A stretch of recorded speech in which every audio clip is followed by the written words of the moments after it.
My big aim right now is to correct the field of entrepreneurship and put them on the right track again. I think we have basically everything to be grateful to entrepreneurs for everything that we have and everything that we will have, because without them, we would at best just repeat what we're doing. But I think we would probably lose a lot along the way. And then based off of that, to sort of add a markup to cover their profit. And then that will be the price. And then they go to the market and try to sell it. This is a great way of failing. If that's your goal, then that's how you should do it. The reason we don't see falling prices is because the central banks are creating a lot of money all the time, so that there's more money than goods, and then that affects the price. And it's more than the official inflation rate. Hey Per, how are you doing? I am doing well. Thanks for having me on. Glad to have you. What do professors do in the summer? Well, most people would probably guess that we don't do anything at all and that we just hang out and enjoy time off. But if you're in a research university anyway, you're probably working to catch up on research and trying to get your papers published and finalize the papers that are half finished and so forth. So I would say research. That's summer. What are the topics on your mind at the moment in research-wise? Well, I'm into theory, and I do entrepreneurship theory primarily, looking into what entrepreneurs do and what their function is in the market economy and so forth. So I'm doing a lot of the sort of boring pseudo-bureaucratic stuff, which means I'm rewriting papers and I'm restructuring papers, and I'm just going through the texts and making sure that they're precise enough, that they're all aligned to the conclusions, that there are no tangents that I'm going out on, and no additional topics, and I'm not covering any ground that is not necessary for the conclusions and things like that. So it's really sort of boring stuff. I mean, it's not thinking and it's not pushing the edge. It's not breaking new ground. It's just editing, basically. Besides technical parts of it, what are the great ideas? What are the revelations? Well, I guess my big aim right now is to sort of correct the field of entrepreneurship and put them on the right track again, which is, in a sense, a part of my other goal, which I use Twitter for and other writings, to get economics back on track to where it was before. To put it very briefly, economics has sort of lost its way, and they're not studying when? In the 1930s, I would say, around then. Okay. Can you elaborate a bit for those who are ignorant? Yeah, in 1936, John Maynard Keynes published his general theory, which sort of created a revolution in economics and shifted what people are studying and what they sort of assume is the point of the economy and where the market is heading, and it turned everything on its head, basically, and broke with pretty much everything economists had done since Adam Smith and other thinkers in the 1700s. What about Karl Marx and Engels and these guys? Aren't they already sort of doing things beforehand? So why are you jumping to Keynes from Adam Smith? Yeah, I mean, all of the 1800s, and that's actually my favorite century in terms of history of thought and things like that, because a lot of interesting stuff happened there. And even though it's sort of taught as a very boring century with just industry, but there was a lot of interesting stuff going on. And you're right, Marx and Engels, Malthus was also in the 1800s, right? I think he still is here, with us, almost like every week or every other tweet. Well, true, and you could make the same claim about Marx, right? That he's also among us still. But in the 1800s, they were sort of considered on the fringe and didn't have much impact, and there were very few of them, and the mainstream of economic thought, all of those other guys, they were basically laughing at them, and they were debating them, but they were saying, "Oh, you just got everything wrong," that sort of thing. But with Keynes, it was different because Keynes completely changed how economists do economics. And in a sense, he was following that sort of what I call the dark side of economics with Malthus and Marx and Keynes. But so you're saying he was a populist? For sure. I think that was sort of the point of what he was doing. What he did, to put it very briefly, the thinkers before him had thought of the economy as sort of a system in and by itself. So it has some sort of harmony, or at least some sort of order to it. Not necessarily that it's perfect or anything like that, but it has an order and a way that it works, mechanisms and functions in itself, which means if you want to refine something, you have to be very careful, because if you're just going for quick change and not thinking it through, you will cause a lot of unintended consequences.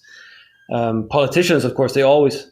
Sounds like a system of mathematics in a way. Yeah, right, but more of a social system, right? So, it starts with simple exchange, and recognizing that, well, we exchange voluntarily because we both think we're going to be better off with what the other guy has, but and so the cost to us, to what we're giving up, is lower than the gain that we expect to get from it, subjectively speaking, right? And from there, lots of exchanges, there are really no contradictions involved, right? So there could be outcomes of this process that we might not like, but there's nothing contradictory in the process itself. Of course, this limits what politicians can do, because they can't really make this much better through simple means and just signing a law into effect, and then look at that, they created a better future. It's not that easy, right? And they really want to. When you have a business cycle, for instance, when you have a recession, they want to save people, and of course, people are better off in the short term too. So they want to spend a lot of money, for instance, and thereby, in a sense, they're buying their votes too, because they're more likely to get reelected if they give people a check or two than if they don't, and they say, well, things will work itself out, right? So if they do something, whatever it is they do, it doesn't really matter. But then they're more likely to get reelected and more likely to get glory and fame and so forth. And Keynes, in a sense, produced a theory that facilitated politics. So he turned everything on its head by saying simply that, in the long run, we're all dead, which is sort of a famous quote. The older economists, they were looking at the long run, seeing that, costs in the long run, that doesn't make gains in the short run worth it, because the cost can be so big if you affect the whole system. Whereas to Keynes, it was more like, we don't really need to care all that much about the long run, because what matters is the pain in the moment right now. So even if we cause more problems down the road, we can solve those when we get to them with more short-term action. And of course, that speaks to anyone who wants to change society, right? Yeah, and if you think about the politicians, they are elected only for a few years, so that's like the perfect solution. Exactly. So whether he intended to provide politicians with power, or if that was just what happens to be the outcome, who knows? I never met the guy, right? But that was what he did, and of course, he had a lot of supporters right away. Those who wanted to use government to shape society and so forth, they of course find those ideas attractive. Yeah, I think that was sort of in the air for probably, for decades already, and that was probably the culmination of the thing. There was already the Federal Reserve was put in place, and a lot of other steps. But sure. That was, yeah. Yeah, absolutely. I'm not saying Keynes was the only one and came from out of nowhere and just changed everything. There was always this struggle, but for whatever reason, we talk about the Keynesian avalanche because it's just changed everything, and it came and buried basically the old way of seeing the economy.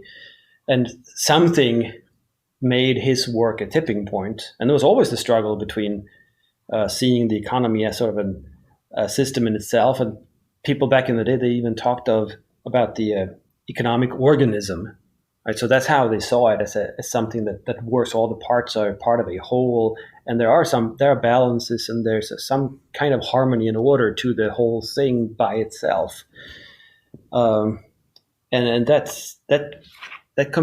were a majority and most influential in economics until Keynes, pretty much. They weren't free market radicals or anything like that, but they still saw that there are two spheres to society, and one is the economic sphere, and the other is the political sphere.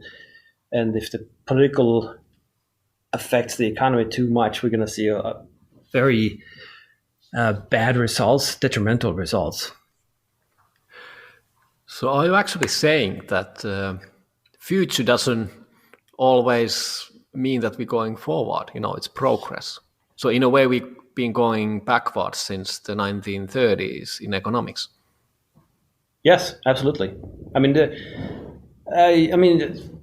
development happens along many axes, right? So, of course, we have become a whole lot more advanced and sophisticated in terms of mathematical modeling and statistical analyses and things like that. But in terms of economic thinking, sure, I think we have taken great steps backwards. Have you run into theories, or you maybe have your own hypotheses, why the mainstream failed? Why the mainstream economists sort of, flipped to the minority and then almost like vanished? I'm not sure. I mean, there are so many things that happened. I mean, this was during the Depression, between two world wars. There was a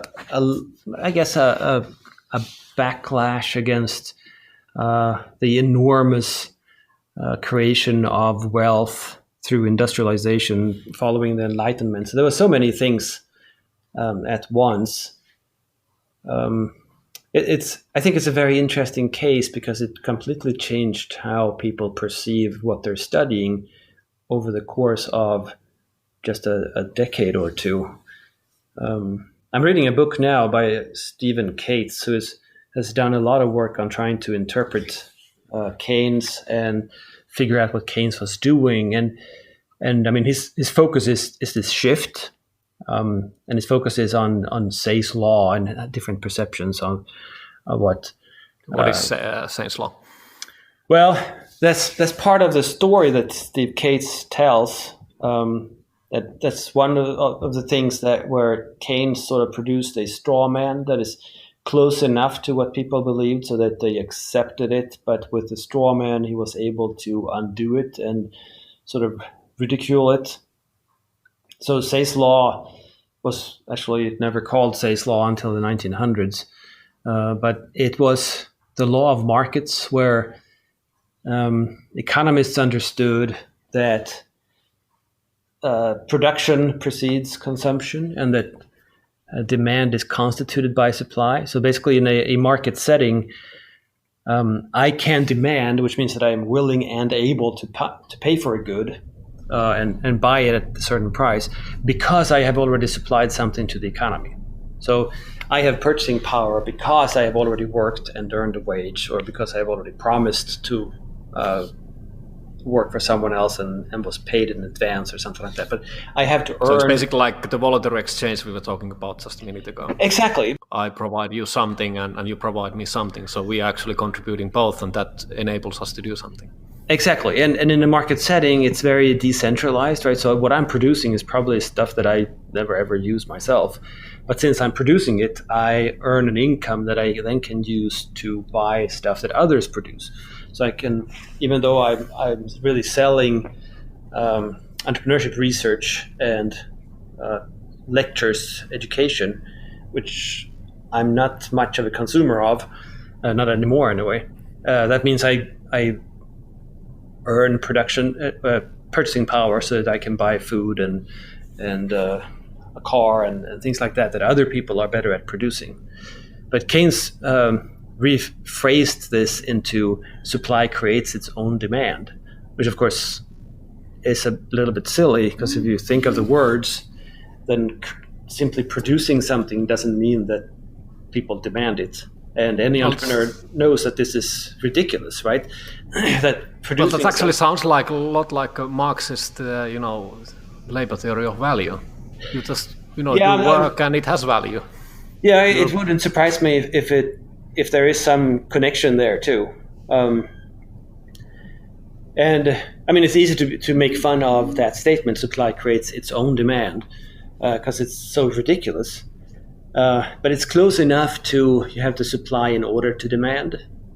And of course, that also means that whatever I can demand is equivalent to the value I have contributed through my supply. So there's an equality there between my demand and my supply, right? Because I can't demand more than I have supplied. So I mean, it's close enough, but on the face of it, it's ridiculous, and therefore he was able to. I guess people were willing to listen to it as well, but he was able to debunk, in a sense, the straw man. And that straw man is, of course, dead, and it's properly dead, I would say. But I don't think anyone from at least not economists from the 1800s would agree with how Keynes put it. Can we ever learn anything from history? Because it seems like every new generation is just, repeating the same mistakes. That's why Bastiat was writing something in the 1900s, and then there was 100 years later, there was another famous person this time in US who wrote exactly the same thing, Henry Hazlitt, Economics in One Lesson, pretty much like 100 years later. And probably we need another Henry Hazlitt now to do the same thing, and basically the same things are still with us. Yeah, I mean, good ideas should be repeated. But a problem now, I guess, is that we are focusing so much on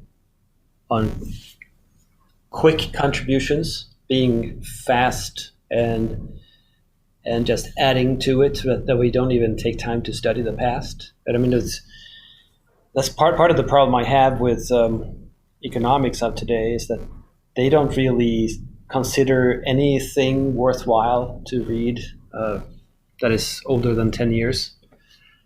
So it's sort of a Whig theory of history, the assumption that whatever is now is it incorporates all that was worth knowing that was done before, and everything else was sort of weeded out through this process. So there is nothing and can be nothing historically that they learned that we don't already know, that isn't already part of the most recent formulations of our science and our knowledge in any area, basically, right? So you're just adding to it, you're just improving it all the time. And I think this, in some sense, I guess that could be the case in strictly empirical research, simply because you just get more and more data and more refined data, and then you more and more refined methods of interpreting the data, and then you should get to better and better conclusions.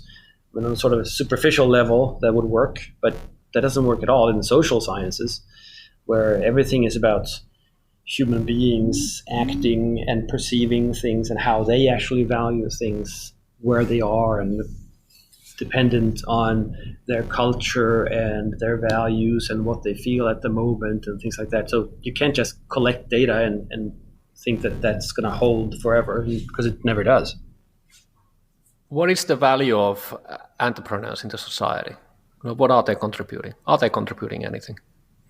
Who? Founders, people who are creating, entrepreneurs. Yeah, I like to say that they are creating our tomorrow. So, I mean, what entrepreneurs do is they sort of envision or imagine that they can produce something that will make people better off at some future point in time. And then they try to get there. And of course, along the way, they learn where they're wrong and where they're right, and they can sort of perfect those goods. But I think we have basically everything to be grateful to entrepreneurs for everything that we have and everything that we will have, because without them, we would at best just repeat what we're doing, but I think we would probably lose a lot along the way. Are they underappreciated by the society? Yeah, I think they are in some sense. I mean, there's also the hype around entrepreneurship, right? So I think in terms of that, sort of goes back to our discussion about Keynes a minute ago. What he did was, instead of looking at the creation of value and the distribution of value that follows, which the classical economists did, his focus, and all of macroeconomics focus today, is just employment and making sure that there are jobs. And in that sense, I mean, we are sort of recognizing entrepreneurs as job creators. In that sense, they might actually be overvalued, because I think creating jobs is not what they should be focusing on, and it's not really their contribution. But I think they're undervalued and underappreciated in terms of their failures, because we probably learn a whole lot more from those entrepreneurs who fail and thereby facilitate success by others than the entrepreneurs who succeed. Because success can, if you ask entrepreneurs who have been really successful, pretty much everyone would say that it was luck. They didn't know much, and they just happened to be in the right place at the right time, and they didn't really understand it, but they happened to do the right thing and things like that. I think that's not necessarily accurate. It's sort of a little too modest, but there is luck involved, of course. But there's also learning. So very often a new idea is implemented by a number of people at pretty much the same time, but doing it in different ways. Most of them fail. And of course, whoever is best at adjusting to and recognizing why they failed would be able to incorporate that in their own solution and thereby avoid that mistake. So everything that we have, all those disruptive goods and all those sort of leaps forward that we take in technology and different types of services and in business models and so forth, they are really the result of a longer process where a lot of entrepreneurs were weeded out because they didn't get it sufficiently right. And I think we underappreciate the failures, so to speak. So what is market? What is the discovery process and the whole system, which is, so basically that's what it is. You fail, if not now, later on, that's the fate of every company in the market. There will be a time and they are no more. So how does that whole thing actually work? I think that's part of what you're trying to figure out, isn't it? Right. Yeah, that's core to what I'm trying to do, and it's sort of a scholarly level. So trying to get all the bits and pieces to fit together and figure out exactly how it works. I mean, on a superficial level, we can all see that, well, there's a sort of a trial and error process, and those who do not work out, they are weeded out quickly, and the resources are then made available to whoever is better at figuring that out, and thereby sort of an evolutionary process. I think most people can recognize it on that sort of abstract level. But then the question is, okay, but what exactly do entrepreneurs imagine, and what distinguishes entrepreneurs from other people, and what makes them take the plunge, what makes them believe the world will be different, and what makes them figure out what people might actually want. Because I mean, the entrepreneurs, they create a lot of stuff, but they are not the final arbiters, right? They are not the ones deciding whether it's valuable or not. They probably and hopefully think that what they're doing is valuable, but at the end of the day, they will only make a product or service available to people in general, and then consumers are sovereign. They will say, oh, cool, I'm willing to pay a price for that, and I'm willing to pay enough of a price for that for you to cover your costs, or they will not. And if they do not, then the entrepreneur has failed. So do you have any secrets for those founders or people who actually have their own business and they're building it? What have you learned, with all your years in research and studying? Can you share some of the things which are not so widely known? Yeah, it really comes down to having the right rule of thumb, I think. And something I stress and have done in my columns for Entrepreneur Magazine and in podcasts and so forth, and also in my teaching, is to really think about it in terms of value. And of course, entrepreneurs do this, but they do this in terms of usually dollar amounts or euro amounts and things like that. And that's not what I mean. What I mean is to think about it not as a production process from inputs and costs through production to offering a product with a price and then getting the sale, but exactly the other way around. So what entrepreneurs often do and what they do wrong is calculate. They sort of envision a product. They calculate what the price would be to create this product at a certain quantity. And then based off of that, they sort of add a markup to cover their profit. And then that will be the price. And then they go to the market and try to sell it. This is a great way of failing. If that's your goal, then that's how you should do it. But what I say is that you should do it exactly the other way around, because the consumer is sovereign. So you should start by thinking, okay, how is this, what I'm offering, valuable to the consumer, and what exact consumer is it? What type of demographic, what type of person, what type of situation will this be of value, and how much?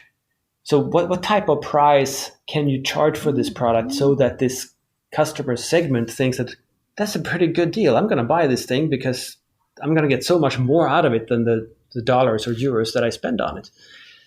And then your job as an entrepreneur is simply to figure out that price and then keep your costs below that price. And the difference between the two, of course, is your profit. But see, it's exactly the opposite of how we usually think about it. And most entrepreneurs would start with thinking that, I need to produce this product, or I'm going to start a dry cleaner. And then they start calculating the costs and then figure out the price based off of cost plus profit. And then they start advertising or open the shop or whatever. They should do it exactly the other way around. I mean, I think that's a very powerful rule of thumb. It's a powerful way of avoiding mistakes that most entrepreneurs, I fear, are making. So why is that? What do you say makes sense and it's simple enough to understand? But why it's not like that you're like a billionaire telling that to everyone, and we still see a lot of companies failing, a lot of startups, and even big companies doing it the wrong way? What's the matter with people? Yeah, that's a bigger question, I think. But I think part of it is simply that they have not really been exposed to these ideas, and many entrepreneurs, especially serial entrepreneurs, as we call them, when they've tried and failed a few times, they sort of get an idea of how to do things right, but they don't have the terminology. So they don't think about it in sort of an explicit way. But of course, now many of the tools that we use in teaching and so forth are based off of finding the willingness to pay and things like that. So they're sort of getting close to this. But unfortunately, you mentioned big and established companies, why they do this wrong. And I think the problem there is, to a great extent, I would say, formal education, because we teach them the wrong stuff. So we are actually creating the problem. And it's a problem really that comes from seeing the economy as modern economics sees it, in terms of equilibrium states, and then with existing supply and demand curves, and then all you need to do is figure out the price, and then you keep the costs lower and things like that. Whereas that's not really how it works. I don't think any large corporation can survive very long without innovating and without being entrepreneurial. So it's not really about managing what is, but it's about meeting the future and creating the future, even if you are a huge corporation. So are you saying that we actually came back to the same place with the discussion we had previously? It's all about gains and the supply. In a sense, yes, but I mean, this is larger than Keynes, because Keynes was not the inventor of supply and demand curves and equilibrium. So that precedes Keynes. But it's this I don't know, this fascination with and wish to see the economy as a system that can be engineered and steered and directed and fine-tuned, rather than an organism that works the way it works. And what you can do is simply try to help it in some sense, right? I think as human beings, we really want to be able to get into the engineering and tweak things and perfect how it works, and optimize the system. And doing that creates a lot of problems if we're thinking of society in terms of a machine rather than as an organism. Maybe that's the real issue. It's about power, being in control, understanding, sort of having some kind of sense of, that there are some knobs and levers you can just, tweak and turn and things will turn your way. A system that works. Well, yeah, and I think that's sort of how we teach management, that they are supposed to be sort of the control center of the corporation, and then you have labor units and you have capital units, machines and so forth, and then you have inputs and you have outputs, and all you need to do is sort of maximize what is going on. That's sort of what is taught, if I simplify quite a bit and exaggerate a little bit. I mean, that's what an MBA program is about, training managers to become the control system of the corporation and make sure to just cut away the waste in the organization and make sure that you just maximize that output. In terms of number of goods, right? Because you have already discovered sort of what goods you're selling and what goods you can sell at a profit. So you're sort of excluding entrepreneurship, which is also what economics does, exclude entrepreneurship from the model, and then you try to maximize it. And I think that's completely wrong. And one of my pet peeves is the cost plus method for pricing, which is still being taught in MBA programs, which is exactly what we just talked about as being the wrong way of approaching it, where you calculate the cost it would take to produce a good, and then you add your profit margin, and that's the price you're going to charge. That's the cost plus method, which is exactly the reverse of what you should be doing, even as a corporation.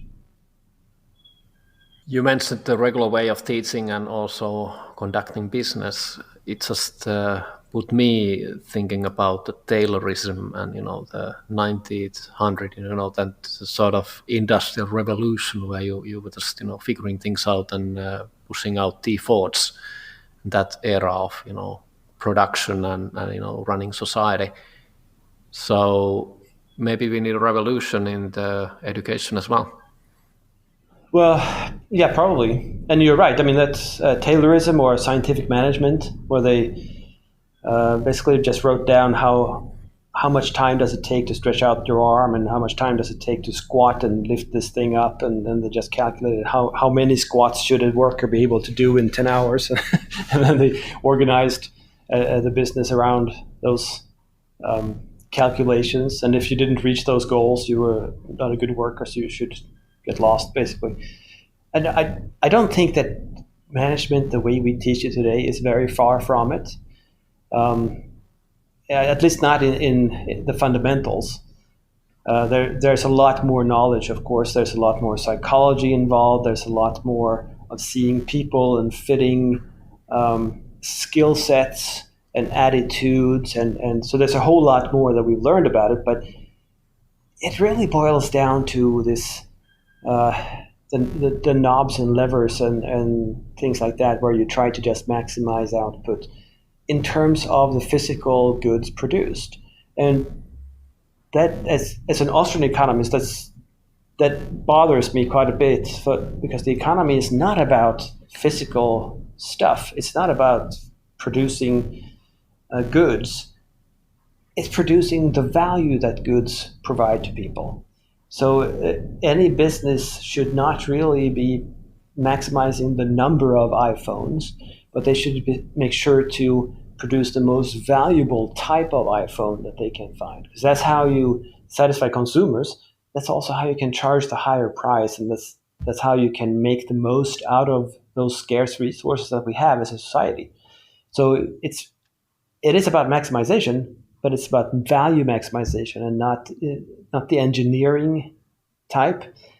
And I think, I mean, you said, should we want an revolution in education? And yes, in social science, we need a revolution to get back to basics, get back to the roots, and recognize value, subjective value, consumer satisfaction, and then go from there. And how do we get more consumer satisfaction out of this thing?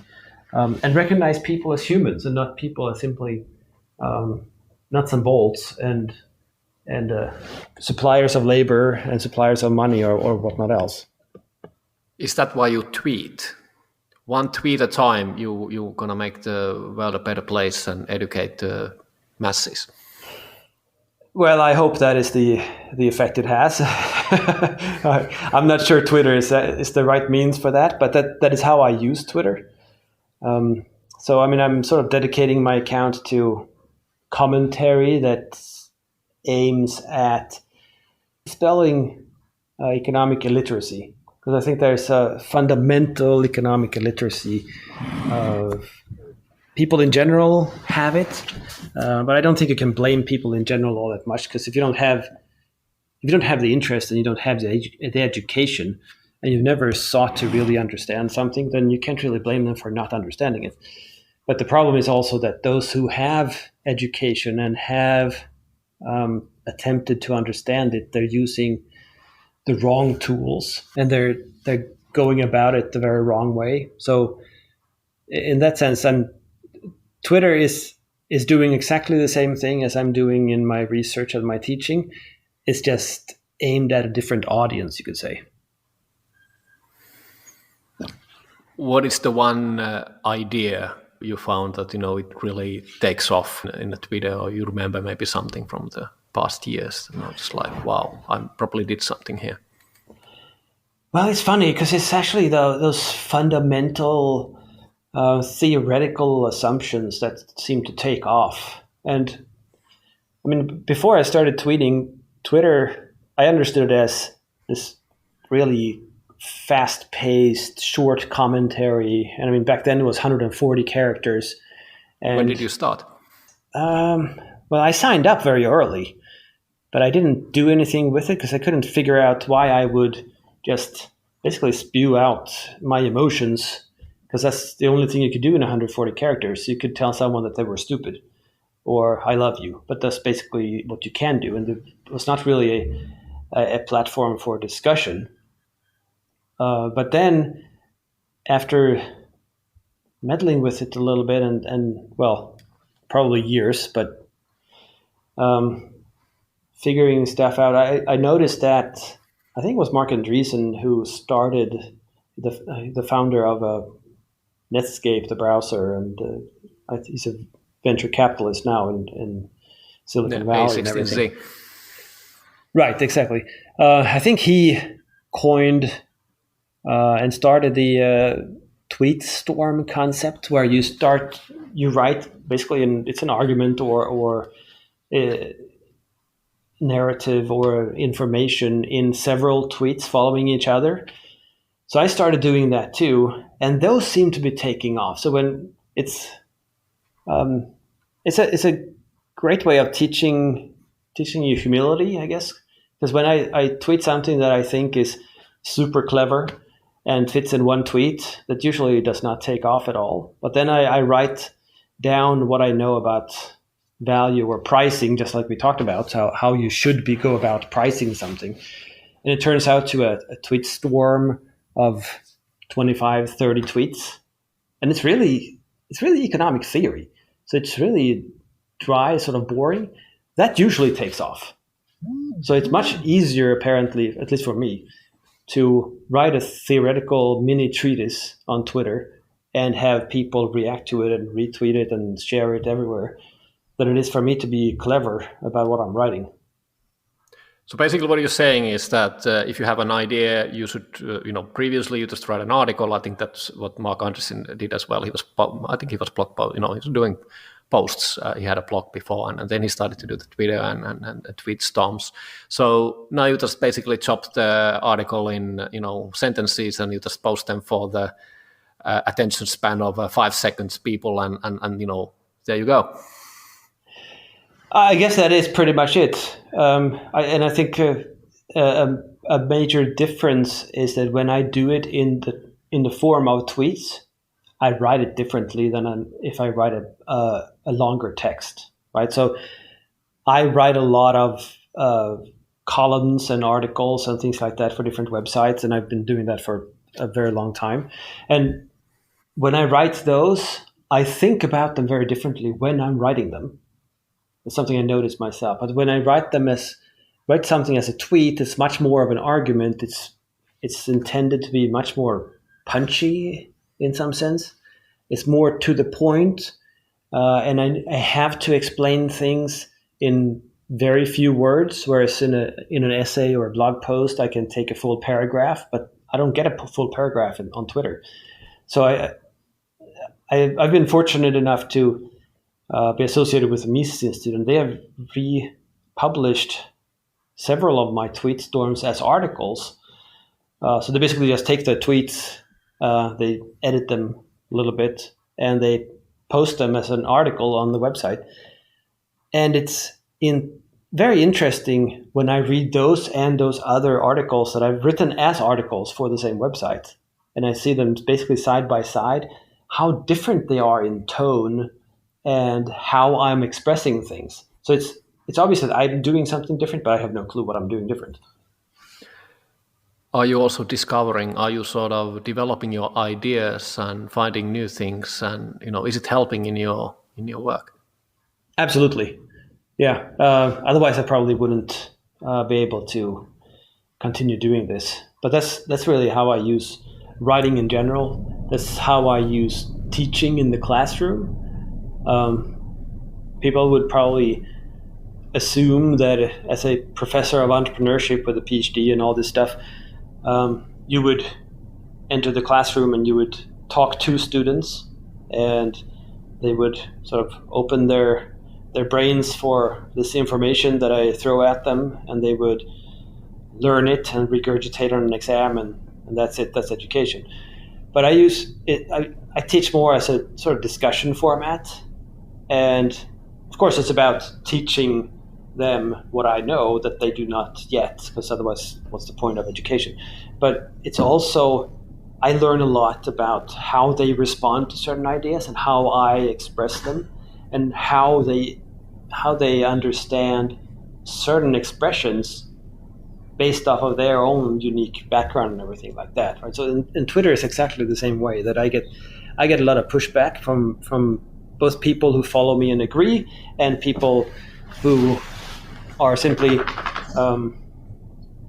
antagonistic, and they hate what I stand for or whatever, and they're basically there to punch holes in whatever I say.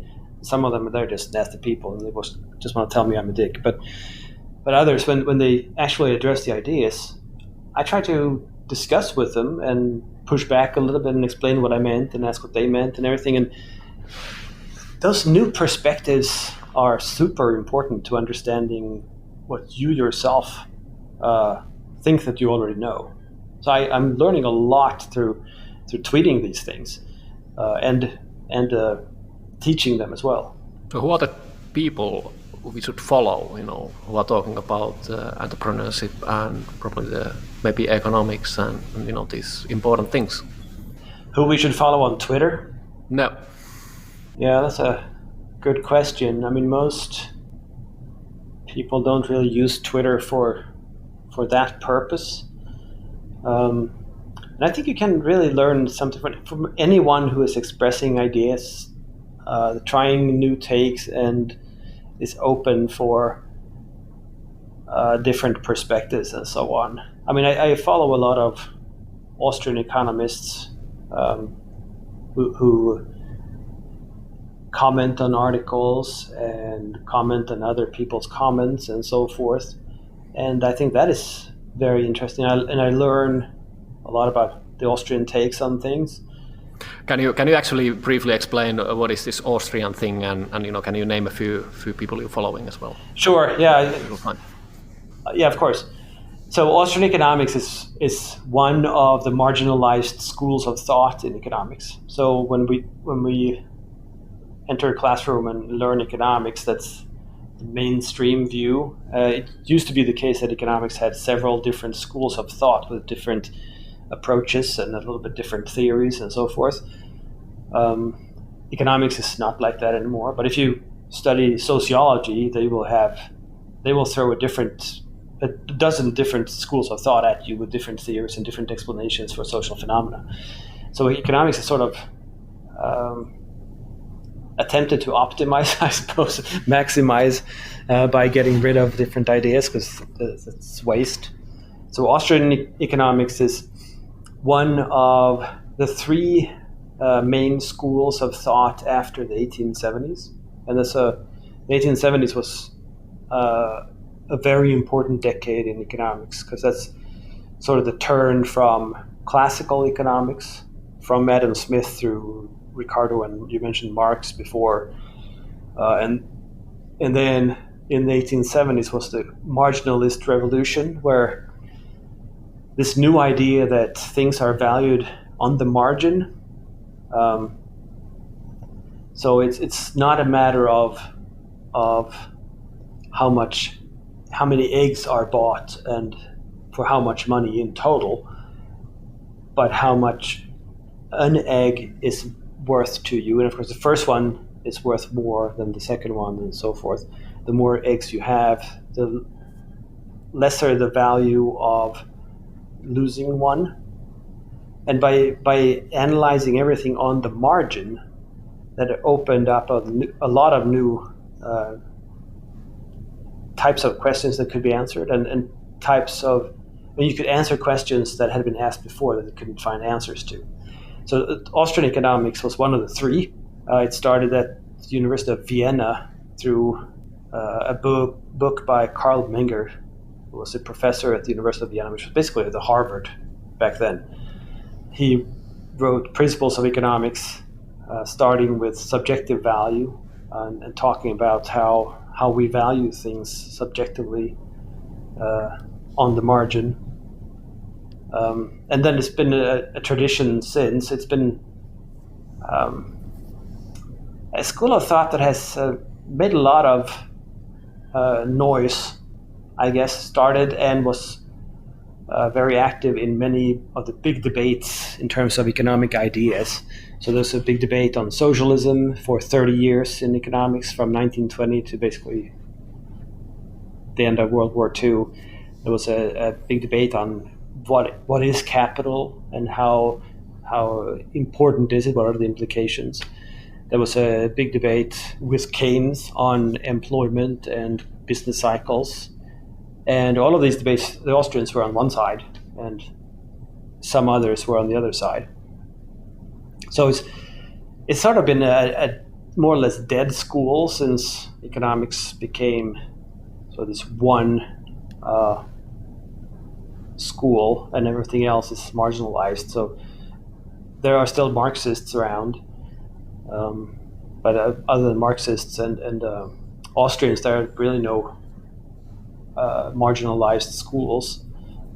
Austrian economics has found a little bit of a resurgence in the past decade or so, but it's still a small school without any influence, really. So why are you in the margin? Where am I? Yeah, just try to play a bit with the words, just the marginal revolution, and why you by the margin at the moment, you're not in the mainstream. I think this is a segue. We can also go a bit more deeper to how did you find Austrian economics and economics? Because you didn't start as an economist and theorist. You were basically doing things. You were, startup founder as well. and you know. Right. Before going there, I think it's just curious and interesting to know that why you're not part of the mainstream.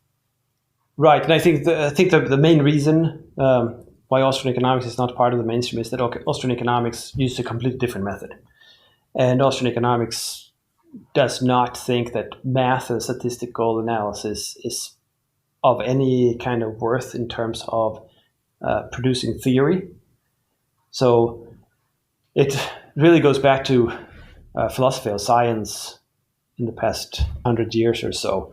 That if we're studying the social world, which we are, of course, we were studying the economy, then Austrians would claim that, well, what we're really talking about is how people subjectively value things.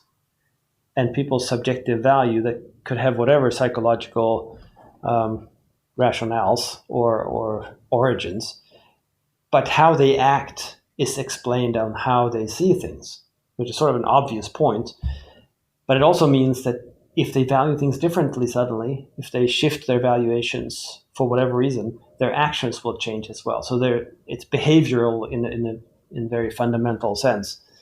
And therefore, you cannot use math, because if you measure that a certain number of people bought potatoes instead of meat at a certain time, that doesn't tell us anything at all about how much people will prefer potatoes to meat at a different time or different people, right? So, because they will make different valuations depending on the situation they're in. So you can't really use math and statistics to explain what is actually going on. So in terms of the theorizing on the economy, it has to be deductive from first principles. So you create a system of understanding the economy logically based off of this recognition of subjective value as a determinant, in a sense, of action, right? And then based off of this, Austrians see the economy, as you mentioned before, so the market as a process and not as a system or a machine that is just running.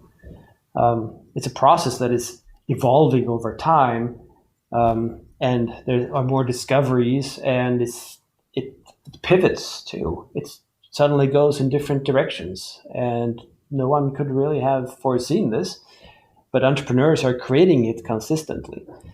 And the other view would be to say that no, math and statistics, that's the way to go, and we just need better measurements and better, more refined instruments to figure out exactly how people prefer things and what to produce and so forth.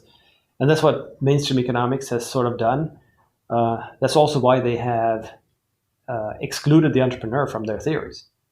So if you study economics, if anyone ever mentions the entrepreneur, it is what they mean is basically the creation of new small businesses. And they don't mean imagining new products. They don't mean disruption. They don't mean creation, because everything is just production and the meeting of supply and demand and maximizing the system and so forth. So Austrian economics is pretty influential in the study of entrepreneurship and also in management, for that reason, that it sees the economy as a dynamic process that evolves over time and changes and sort of reflects consumers' valuations and consumers' wants, and entrepreneurs are competing with each other, trying to figure out how to best serve consumers. So it's a very different view of the economy overall that is very similar in some sense to how it was viewed before Keynes, to reconnect to that discussion. So it's sort of in a sense, it has survived the Keynesian avalanche, but barely, since it's so marginalized. But it views the economy as this almost harmonious system. There's at least an order to it that is not planned from above. So it's an order that comes out of people interacting and trading to benefit themselves. But they can only do that in a market setting by producing gain for other people. So, I mean, that's basically what entrepreneurs do fundamentally, right? They produce goods that they think will be of benefit to consumers. And if they're right, they're actually benefiting consumers. they can earn a profit from doing that, right? So there's no contradiction there. It's a little bit like Adam Smith's invisible hand at the core of the market process. So are you saying that it's a natural choice for a entrepreneur mind person who is just used to building things and just doing something by oneself and not being part of a bigger machinery? And if you like building things and you like a system builder, that's Austrian economics is for you. I think so. And I mean, in my experience, entrepreneurs have, with the experience they have from how the economy works and how damn hard it is to figure out what people want to buy and especially what people will buy. I mean, they, in a sense, they discover Austrian economic theory by doing it. And they discover that doing certain things will not work and that does not ever work. But what does work is thinking about it in very Austrian terms. They just lack the language. So I think entrepreneurs in general would gain a whole lot by studying Austrian economics.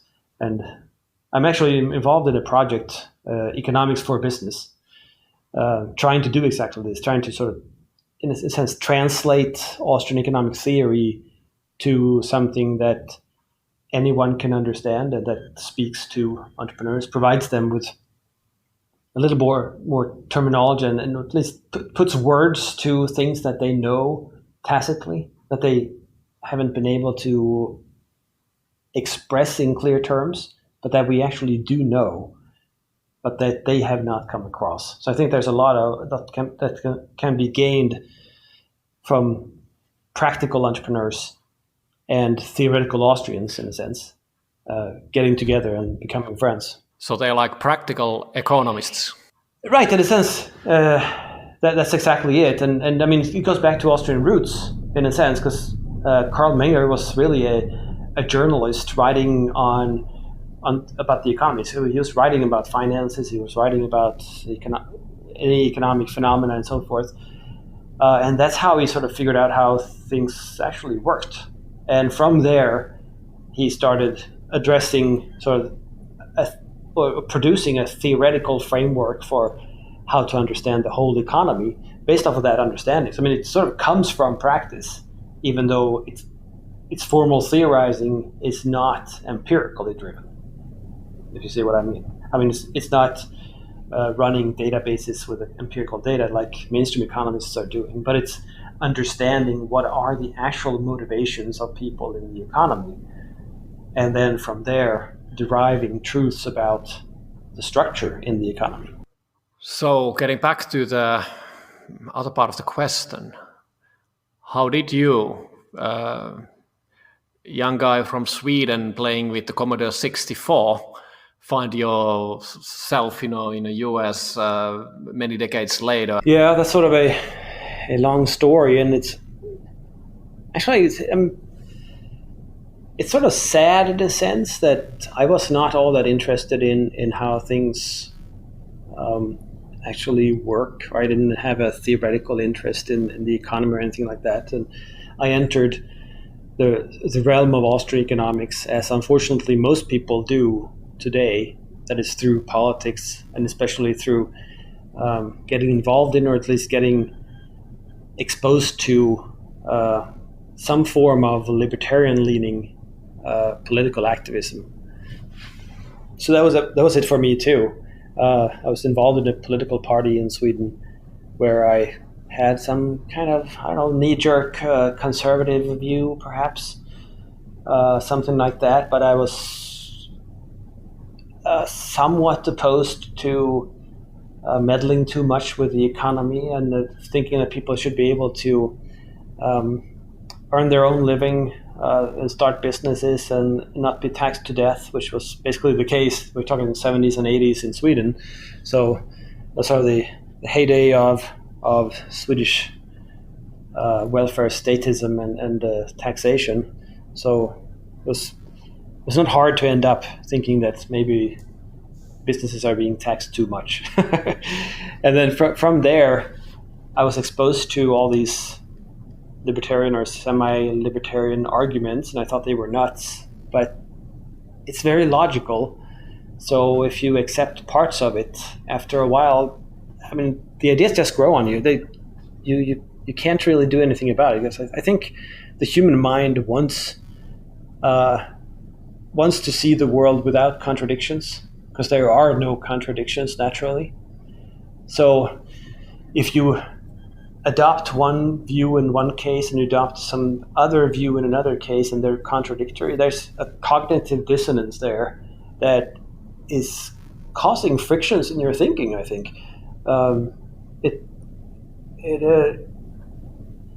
It gives you a headache in some sense, right? So, and your brain wants to get rid of it.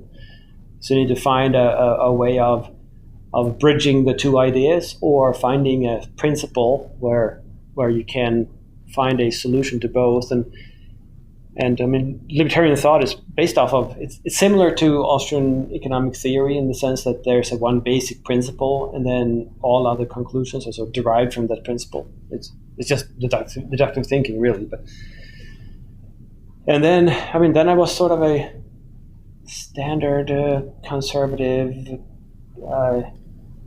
teenager, I suppose, with somewhat free market ideas.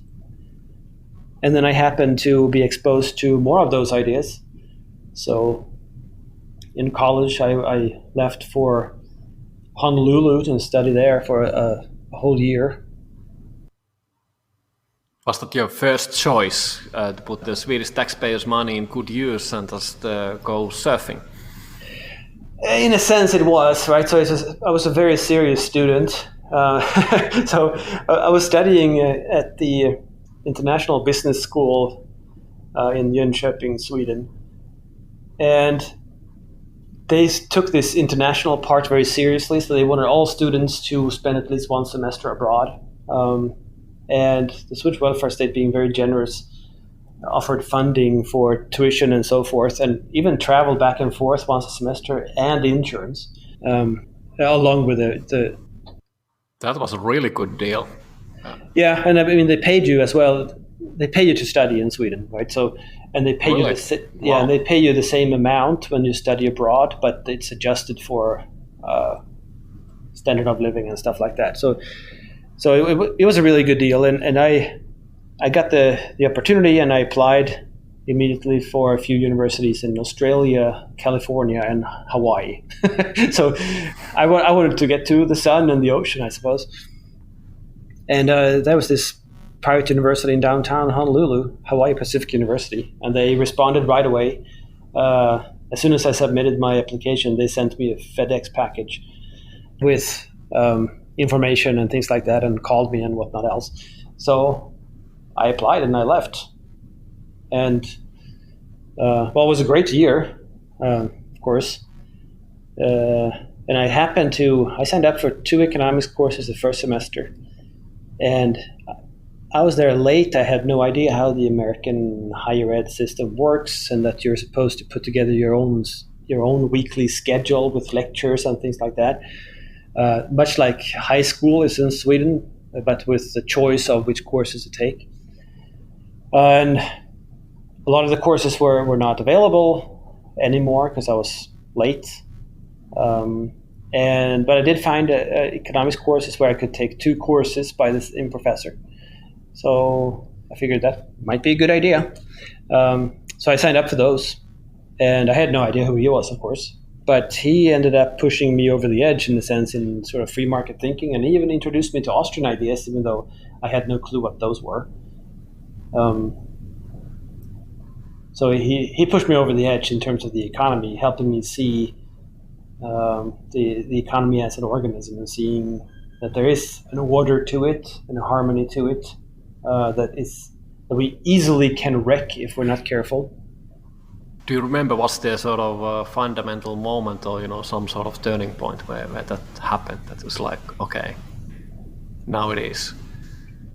Well, I think he provided the arguments. He's a very good teacher, so whatever you say, he takes the opposite view, and he presented several different views, several different types of answers to all questions. So I think I think he just supplied me with arguments from both sides, and just some of those seemed much more accurate to me than the other ones. But I remember very clearly one lecture where it wasn't a turning point, but it was one where I stood out. And it was one where he was comparing schools. He was presenting different schools of macroeconomic thought.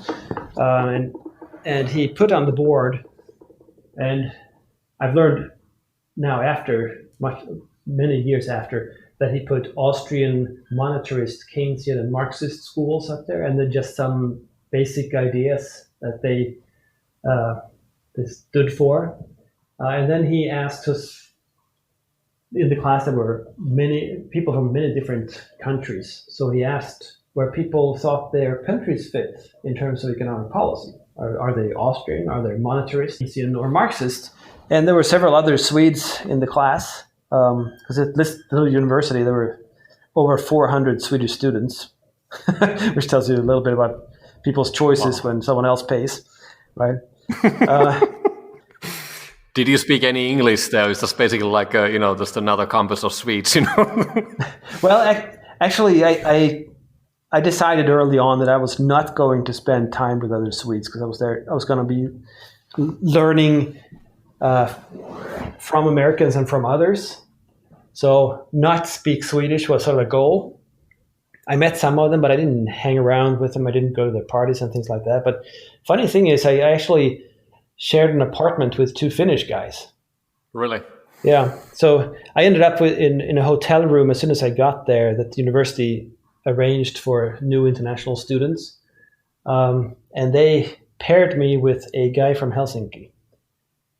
And then he met another Finnish guy, and as that month expired, we found an apartment by the mountains and just outside of Honolulu, where we shared an apartment for that full year. They stuck around and got degrees there, I think, but I stayed only 1 year. But I mean, I guess they could speak Swedish, in the sense that Finnish people can speak Swedish. They very reluctantly, a few words. Only after some absolute. Well, yeah, right, exactly. Or Finlandia, right? So we spoke English most of the time, which is probably a good thing when you're in the US, right? But in any case, during that lecture, the other Swedes, they raised their hands when this professor mentioned Keynesian public policy. And I saw several similarities with Marxist policy. So I raised my hand when he said Marxism, which made all the other Swedes look at me like I was some nut. And I think they were probably more accurate, that Swedish policy was more Keynesian than Marxist. But it was definitely the case that there were Marxist influences on Swedish policy, especially having grown up in the 70s and 80s. There were plenty of at least Marxist rhetoric in Sweden. I'm not sure they actually implemented a whole lot of it, but the rhetoric was definitely Marxist. But that's sort of one of those things that I remember from studying in Honolulu, where I was like, I am obviously a little more radical in my views of things than I thought. And then you put together a website, or you were doing already some web development as well? Right. Yeah, I did. So as soon as I graduated in 99, I graduated with a master's in informatics. So it's basically systems development with a business orientation. And that was in 99, and I was in Honolulu 96, 97. So during those couple of years, I was trying to figure out how a society based off of my fundamental principle of liberty, of individual liberty, how that could possibly work, because I had no freaking clue how that would work. But then I took the plunge, I forced myself in a sense, because I found the solution to how to do this in 98. And then I started the website anarchism.net in '99, where I started posting stuff. It was sort of in the early days of the web for politics and these kinds of movements. So my intention was to post a lot of the books so that people could read them and sort of be a library in a sense, and a gathering place for people with an interest in sort of radical liberty, and read the old thinkers, learn from that stuff, and there was also a discussion forum and things like that where people were hanging out. Quite a lot of people, actually, a lot of activity and debating ideas, and it was sort of in a sense the same as I use Twitter for now, but in this case it was ideology. So it was more for a discussion and figuring out arguments pro and con different issues, figuring out the best way of expressing yourself and things like that. And that's what that website did for many years. It was sort of leading from the beginning anarcho-capitalist, and then as I developed my own political thinking, it sort of turned into agorism and then into general anarchist thought, and started. I published books, whatever I could find, and put them on the website. I think many of them are still there, so you can read them. I mean, of course, nowadays no one reads books in the browser anymore, so I guess that's not interesting. But you can still donate money. There's at least a $3 pin you can also purchase as well. I just went to the website and it's still up there. I don't know whether the PayPal actually works, but there's a button to. It does. I actually got an order for a pin. It's months ago now. We ordered hundreds and hundreds of pins, and I still have a few, so you can order them. I should probably take that down because there's a lot of hassle fulfilling those orders. But it was a bargain. There was, or even the shipping was included. Packaging and shipping included in the $3. Right, and it's worldwide shipping, but it's FedExed. No, not at all. And I mean, it's not even.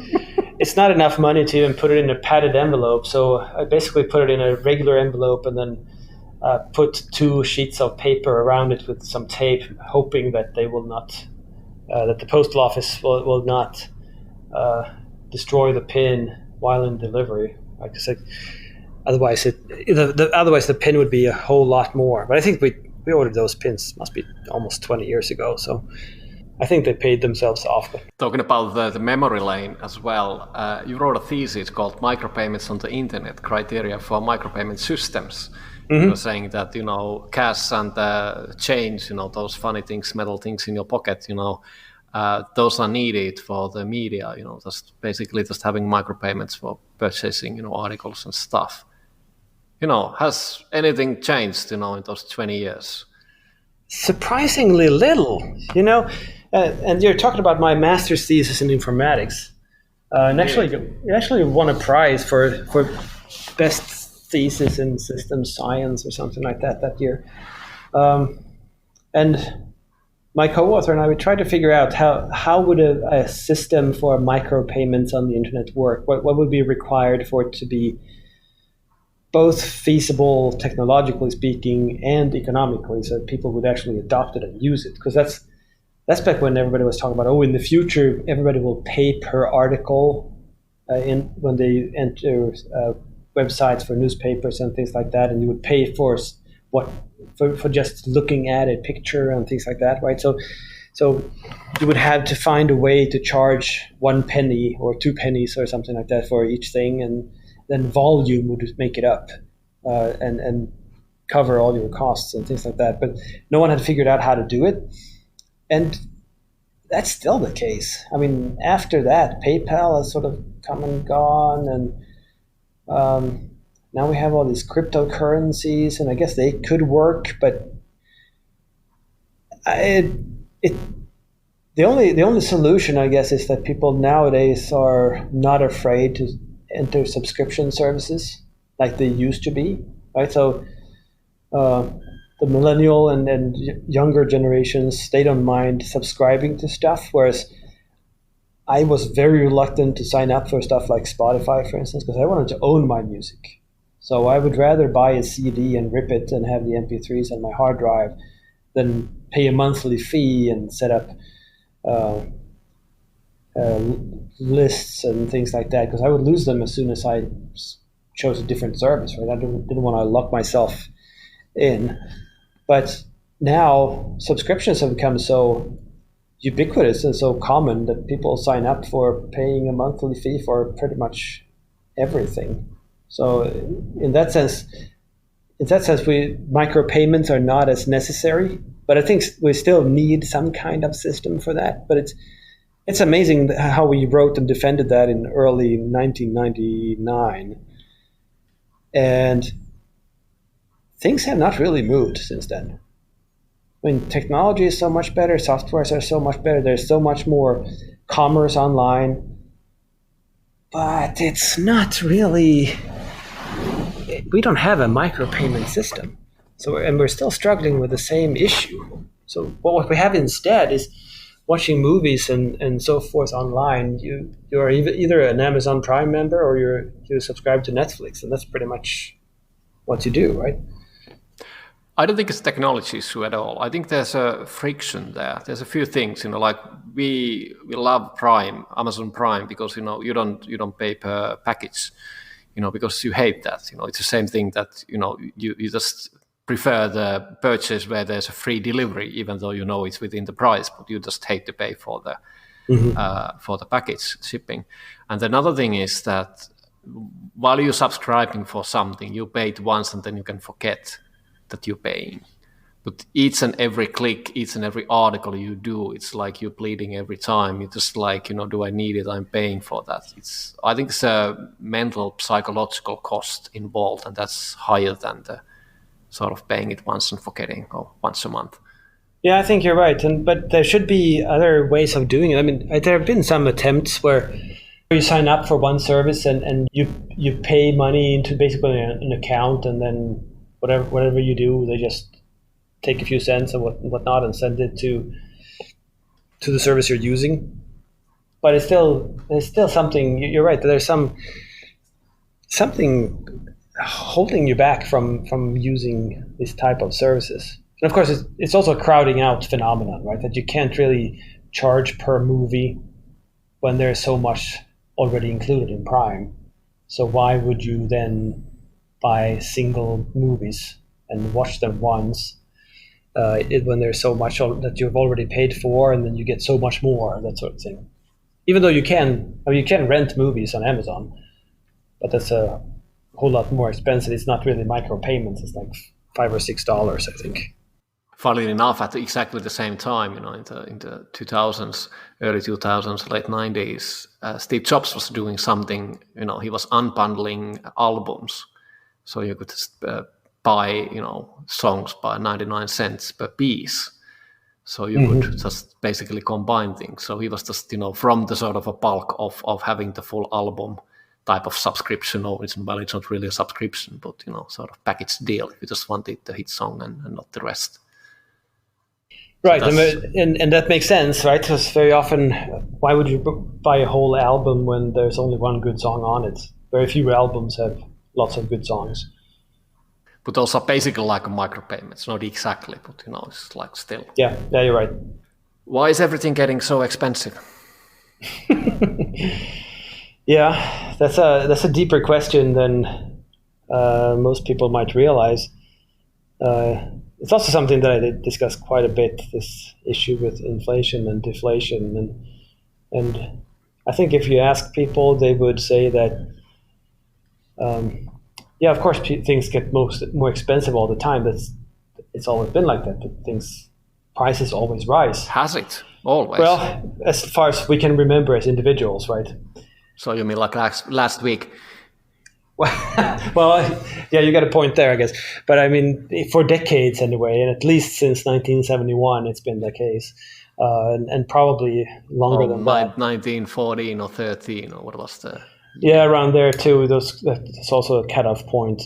But I mean, if you it's interesting because if you then you push back a little bit and say, well, with competition, wouldn't you expect prices to fall? Yeah. Okay. With innovation and productivity increases, wouldn't you expect costs to fall so that businesses can lower the price even more to sell more? Yeah. Okay. So why are prices rising?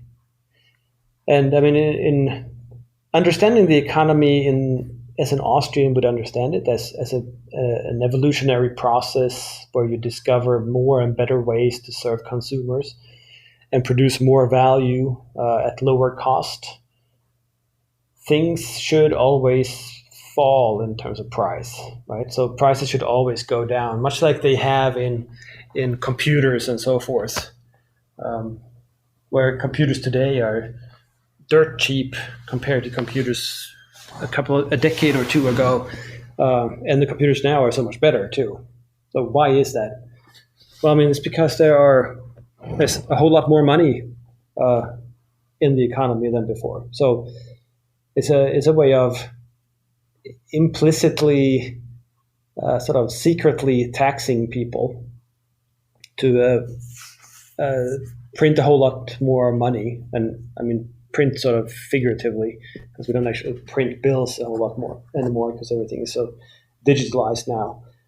But I mean, the reason we don't see falling prices is because the central banks are creating a lot of money all the time, so that there's more money than goods, and then that affects the price.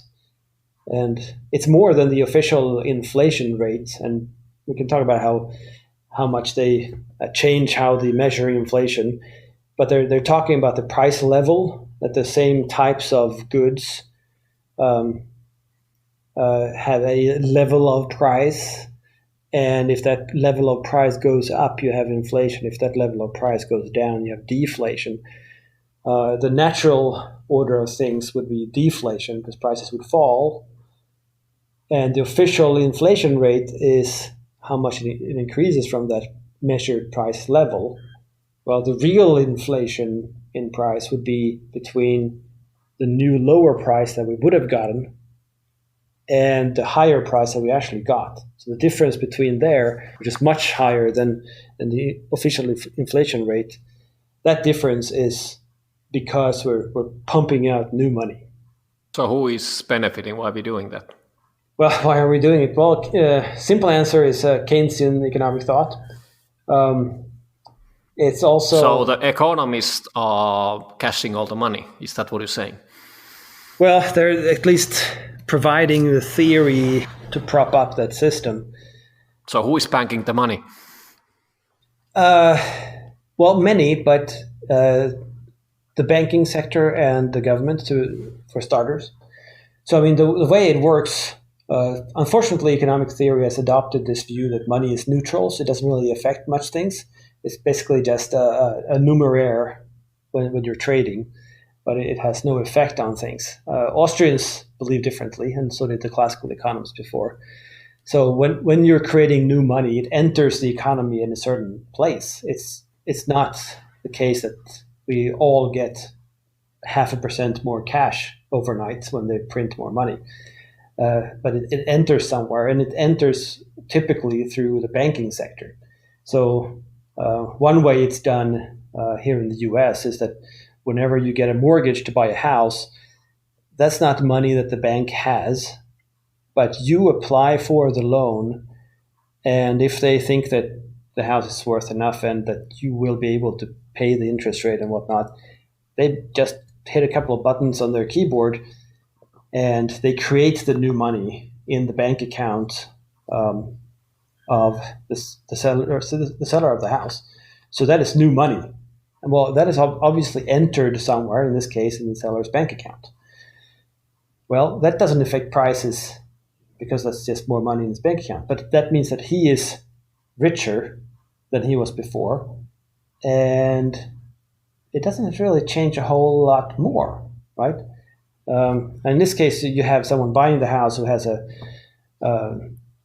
debt, but that debt doesn't affect them yet. And it's really new money being created. So when the Fed, for instance, in their quantitative easing as they have done now since the... What does that mean, actually, just in the layman's term, bananas and apples? Yeah, what's easing? Well, it's a term that really comes from sort of Keynesian thought as well, thinking that there are liquidity problems in the economy. So the easing is simply that adding more liquidity to the economy. So they're printing a lot of money.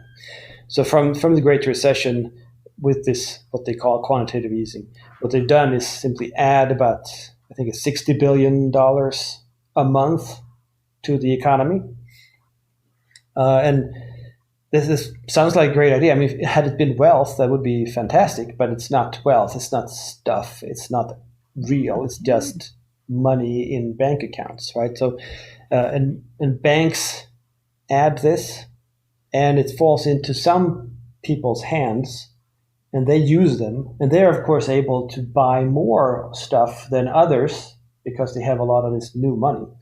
So that will bid prices up because suddenly there's more demand for whatever it is they're buying. And then they will become richer, relatively speaking, those who sell those things. And whatever they buy in turn, that will bid up prices in the next industry. So this goes as a ripple effect through the economy, changing prices. And of course, people change their behavior as these prices change. And at the end, most prices will have adjusted to this new level of money supply. But some people, those on fixed incomes, for instance, their incomes have not adjusted. So they're sort of losing because they have income in old money that was worth more. You could buy more stuff with fewer dollars. And they have costs in new money. So the prices are higher. So they are made worse off. Whereas those who get the money first, they're made better off. And very often, I mean, one way of simplifying this is to say that, well, when you're adding more money to the economy this way, you are taking money from Main Street, that is from rural America, basically, or rural any country, small mom and pop stores, regular folks, that sort of situation, and giving it to Wall Street. Because Wall Street, that's where all the banks, when they get new money, where does it end up? When it ends up in finance, it ends up in new loans to the whatever hip industry there is, and so forth. And we saw after the dot-com bubble burst, there was a housing bubble created because that's where money went, right? So you had housing prices soaring, and you had people in some of the worst places, like Las Vegas. You had bartenders quitting their jobs because they could flip houses instead. They could make a whole lot more money just buying and selling houses because house prices were going up so fast because there was a lot of more money, and it went into housing because, well, for many different reasons, but there was so much more money available for mortgages and so forth. So people were upgrading their houses or buying houses and things like that, which meant contractors were starting to build more houses because there was a whole lot more demand for houses. So you started building a lot more houses. And with these prices increasing all the time, you would have these bartenders who don't know anything about real estate, but they saw what was an obvious opportunity, so they started buying a house and they flipped it. So a couple of months later, they sold it and made tens of thousands of dollars in between. And then they expanded, so they bought two houses and they expanded, and they could get a whole lot more money until it ends, right? And when prices do not increase anymore, and the housing bubble burst. So why did that actually happen? Did the long term just arrive, and that's sort of the end of the game? Well, this is the Austrian theory of the business cycle. That this boom that we saw then in housing and that we're seeing now in finance, those booms are really unsustainable artificial booms, because they're not booms because people's preferences are suddenly for houses or now for financial instruments and stocks. But they are caused by creating credit, by creating new money, and that new money ends up in those sectors of the economy. And what that means is that you will have a lot more investment using this new money in those industries, but there's not really an expectation. It's not that entrepreneurs have shifted from other areas of the economy to instead invest in houses. They're investing in houses as well, right? So they're using this new money to outbid entrepreneurs who are producing other things. Because there's so much new money and the interest rates on mortgages are artificially low and so forth, they seem like they are much more profitable than they otherwise would be. But with creating all these new houses, there's really not a lot of people interested in buying them. And they're also out competing other entrepreneurs, buying resources from other parts of the economy. So those resources are sort of directed towards building those houses that people haven't actually said that they want. So it's sort of a cluster of entrepreneurial errors caused by this new money that makes it seem like there is an opportunity, but there is not really. I mean, you can still make money off of it before the burst, but it will burst because there is no actual demand for those things. And you're using resources for building houses that should be used and would have been available in other types of production. So they can't all be concluded. You can't finish all those production processes. So businesses will start going bankrupt, and that causes ripple effects too, because when one business goes bankrupt, that affects, of course, their suppliers who will no longer get paid, and it affects competitors too, and so forth, right? So everything in the economy is sort of connected. So all of these huge changes, they create structural problems. So the Austrian business cycle theory is a theory of the full cycle, whereas most other so-called business cycle theories are theories about the crash only. So an Austrian would start with saying that, well, there's an artificial boom that leads to the crash. The crash is just a correction going back to what is actually real. The boom is sort of imaginary, it's artificial. So the way of avoiding business cycles and all the problems with recessions and so forth would be first to not cause the boom. You can still have economic growth, you can have sustainable economic growth, and you can have even pretty fast economic growth, but it should be directed by what consumers are likely to buy, not through artificial profit opportunities created by new money. Right? But if you look at other theories, they would just study the crash, and they will just assume that, a boom, that's great, we need more booms because of economic growth. And then why do we have a burst? Why do we have this crash? And Austrians would say that that's starting halfway. You can't ever understand what is going on if you start with just the crash, because there's something leading up to the crash. And if you start with the crash and see nothing wrong with the artificial boom that led to it, then your solution might be, as it often is, to just print more money and create a new artificial boom on top of the first one, to sort of solve the problem in the moment, not looking ahead, not thinking about whether this might actually lead to a higher or a bigger crash later on. And Austrians would be warning everyone that, hey, building a new artificial boom on top of the other one to solve the problem, that's just kicking the can down the road and creating a bigger problem. It's not going to solve anything. Which is pretty much the discussion we had like 1 hour ago, maybe a bit more, just, political cycles and, the short-termism. Exactly. And I mean, one way of putting it is that if you're out in the winter and it's really, really cold and you're freezing, well, I mean, one way of solving it in the short term would be to pee in your pants, because that will make it warm and nice, and you get relief, no pun intended, right? That you can say, okay, well, maybe I will get colder later on, but that's a later problem. That's in the future. Never mind that, because it feels warm right now, and I was really cold. Of course, since you're wet, well, it's disgusting too, but since you're wet, you're going to be even colder in a little bit, because it's still cold outside, and you're still outside. Right? So you're not solving the problem, you're just kicking the can down the road, and it's sort of a snowball effect that the problem is getting bigger each time. So It is definitely a political problem, like you mentioned, with the short-termism. The problem is also that if you're trying to solve the short-term problem with adding another short-term problem on top, those have to be bigger and bigger to cover sort of all the errors and all the problems caused by the first one, because it's still crashing, right? So, which means that you're going to end up with a huge crisis on your hands, and that's sort of where Austrians are right now, seeing that with the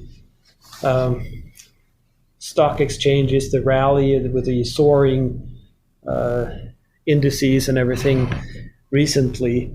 That's because the Federal Reserve and other central banks have been creating a whole lot more money, and it ended up in the financial sector. Well, why? Well, as a result of fixing the real estate boom that turned into a bust that caused the Great Recession, which is now, 12, 13 years ago, which was a solution, quote unquote, to the dot-com bubble in 99, 2000, which was caused equally by an artificial boom and so cheap money through creating a new money. So I mean, we are in the midst of this snowball rolling down the hill, just getting bigger and bigger, and it might soon get out of hand.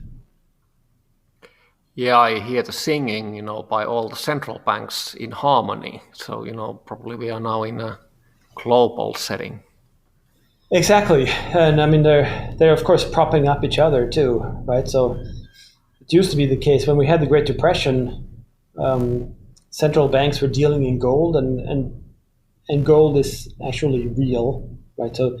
So people then, if they had banknotes, they could go to a bank and say, I want gold for it instead, and you can use it for jewelry and in computers and whatnot else. It's something real, right? So it's a commodity money in some sense. Today, there are no currencies that are backed by anything at all.